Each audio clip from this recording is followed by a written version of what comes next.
శ్రీ గురుభ్యో నమ. శ్రీమాత్రే నమ. 21 జూన్ 2026 నుంచి 27 జూన్ 2026 వరకు గల కాలానికి రాశి ఫలితాలు ఏ విధంగా ఉన్నాయో తెలియచెప్పుకుందాము. ముందుగా గ్రహస్థితులు. వృషభ రాశిలో కుజుడు, ఇక మిథున రాశిలో రవి బుధుల సంచారము, కర్కాటక రాశిలో గురు శుక్రుల సంచారము, సింహరాశిలో చంద్ర కేతువుల యొక్క సంచారము, కుంభరాశిలో రాహువు, అలాగే మీన రాశిలో శనిగారు. వారాంతంలోకి 27 జూన్ వచ్చేసరికి బుధుని యొక్క గమనము కర్కాటక రాశిలోకి వచ్చి ఉండి వక్రత ప్రారంభమైంది.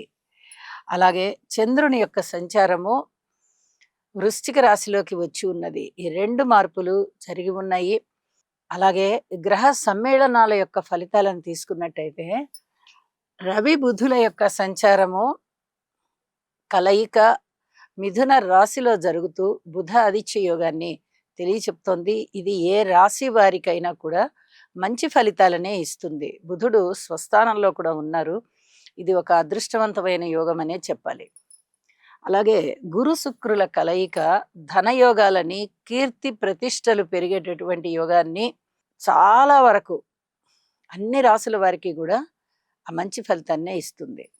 అలాగే చంద్రకేతువుల యొక్క సంచారము కొంత అనుమానాస్పదమైనటువంటి ఆలోచనలని తీసుకుని వస్తుంది.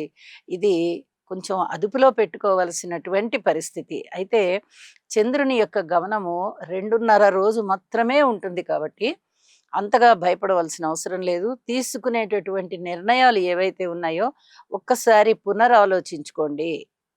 ఆ నిర్ణయాలనే తుది నిర్ణయాలుగా ప్రకటించుకోవద్దు. ఇది చెప్పదగినటువంటి సూచనగా తెలియజేస్తున్నాను. ఇక గ్రహాల యొక్క దృష్టుల విషయానికి వస్తే గురువు గారి యొక్క నవమ దృష్టి మీన రాశి మీద పడుతూ స్వస్థానాధీశుని యొక్క స్థితి సంచారము ఉచ్చలో ఉంటున్న కారణంగా అద్భుతమైన ఫలితాలు ఇస్తుంది. మీనరాశి వారికి ప్రత్యేకం. ఇది చెప్పదగినటువంటి సూచన. అలాగే శనిగారి యొక్క తృతీయ దృష్టి కుజుని మీద పడుతూ ఉన్నది. ఇది చాలా జాగ్రత్తగా ఉండవలసినటువంటి కాలం. ఇద్దరు శత్రుక్షేత్రాలలోనే ఉన్నారు.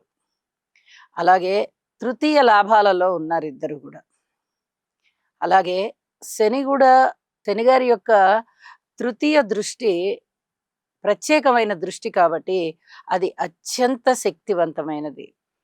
కాబట్టి ఈ రోడ్డు ప్రమాదాల విషయంలో, వాహనాల కొనుగోలు అమ్మకాల విషయంలో, అలాగే వాహనాలు నడిపే విషయంలో, వాహనాలలో ప్రయాణించే విషయంలో, ఇళ్ళు, స్థలాలు, పొలాలు ఇలాంటి స్థిర చరాస్తుల కొనుగోలు అమ్మకాల విషయంలో, శస్త్రచికిత్సల విషయంలో అత్యంత జాగ్రత్తగా ఉండవలసినటువంటి కాలంగా తెలియచెప్తూ ఉన్నాను. శని కుజ స్తోత్ర పారాయణాలు చేసుకోండి. ఇది ప్రతి రాశి వారు చేసుకోవడం అనేది చాలా చాలా మంచిది అని చెప్పి తెలియజేస్తూ ఉన్నాను. ఇక కుజుని యొక్క దృష్టిని పరిశీలించినట్టయితే చంద్రకేతువుల మీద పడుతోంది. ఇది మాతృవర్గ రీత్యా ఎవరైనా కానీ మాతృవర్గ రీత్యా కొంచెం వినయ విధేయతలు ఎక్కువగా చూపించవలసినటువంటి కాలము. కాబట్టి జాగ్రత్తగా ఉండండి అని మటుకు తెలియచెప్తాను. అలాగే వారాంతంలోకి వెళ్ళేటప్పటికీ కుజుని యొక్క సప్తమ దృష్టి చంద్రుని మీద పడుతూ ఉన్న కారణం చేత ఇక్కడ చంద్రునికి నీచభంగం అయితే జరిగిపోయింది.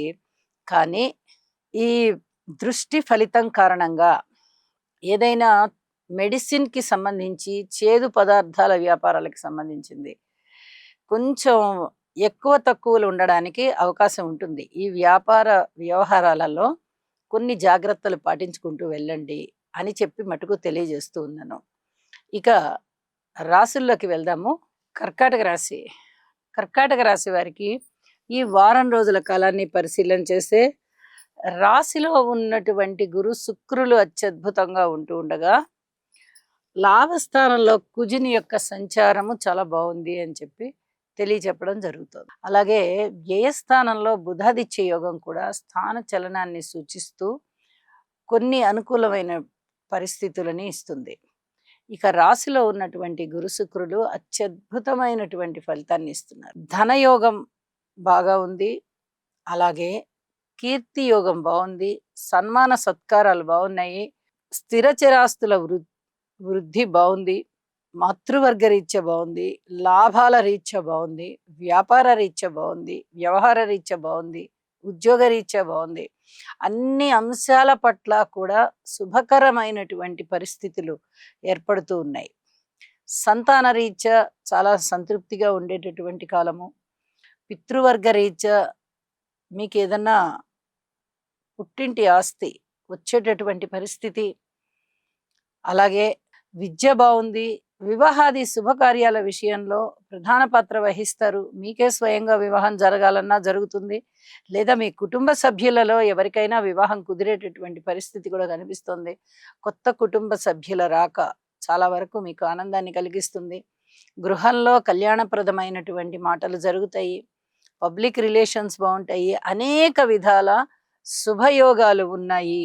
వాహనానికి సంబంధించిన కొనుగోలు అమ్మకాలు లాభిస్తాయి. కొనుగోలు అనంగానే వాహన యోగం అనే చెప్పాలి. వాహన యోగం కూడా చాలా చాలా బాగుంది అని చెప్పి తెలియజేస్తూ ఉన్నాను. అన్నదమ్ముల యొక్క సహాయ సహకారం కొంచెం తక్కువగా ఉంటూ ఉన్నప్పటికీ పూర్వం కన్నా కొంచెం మేలే అని చెప్పి మీరు భావిస్తారు. మాతృవర్గ రీత్యా బాగుంది, సంతాన రీత్యా కూడా బాగుంది అని చెప్పాలి.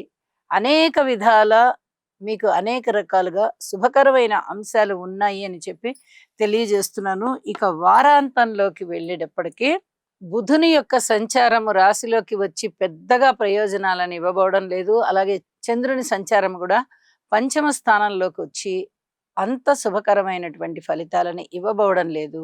అయితే నవగ్రహ స్తోత్ర పారాయణాలు చెయ్యండి, నవధాన్యాలు దానం చేయండి, అలాగే ఇష్టదేవత ఆరాధన చేయండి. చాలా వరకు మానసిక ప్రశాంతత ఉంది, ఆర్థికాభివృద్ధి ఉంది, ఎన్నో రకాలుగా చాలా అంశాలలో కలిగేటటువంటి సంతోషం అలాగే కొనసాగుతూ ఉంటుంది అని కూడా తెలియచెప్తూ ఉన్నాను. ఉద్యోగ జీవితంలో కూడా వీళ్ళకి చాలా అనుకూలమైన పరిస్థితులు వస్తున్నాయి. అందులోనూ దశమాధిపతే ఏకాదశంలోకి వచ్చారు. ఇది చాలా చెప్పదగినటువంటి సూచనగా తెలియజేస్తున్నాను. అధికమైనటువంటి లాభాలు ఇక్కడ కనిపిస్తూ ఉన్నాయి. మీరు వాహనాల విషయంలో చక్కటి లబ్ధి పొందుతూ ఉంటారు. ఉద్యోగ జీవితం గురించి కూడా చాలా చక్కటి లబ్ధి పొందుతూ ఉంటారు.